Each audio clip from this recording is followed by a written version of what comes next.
Hi doctors, இன்றைக்கி நம்ம பார்க்க போகிறது நோய் நலல் புக்கில் பஞ்சபூதம் கான்செப்டில் சொல்லப்பட்டிருக்க கரு உற்பத்தி கொள்கை தான்.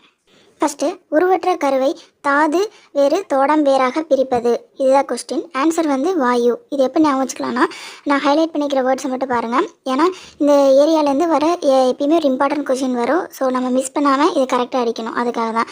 ஸோ பிரிப்பது அப்படின்னு வந்தால் வாயு. இதுக்கு எப்படி நிமோனிக் ஞாபகம் வச்சுக்கலாம்னா, வாயால் தான் நிறைய நம்ம பேசி நிறைய உறவுகள் நம்மளை விட்டு பிரிஞ்சிடும். ஸோ பிரிப்பது வாயு அப்படின்னு ஞாபகம் வச்சுக்கணும். அடுத்தது செகண்ட், தாது தோடங்களை உருவாக்கும். தேயு.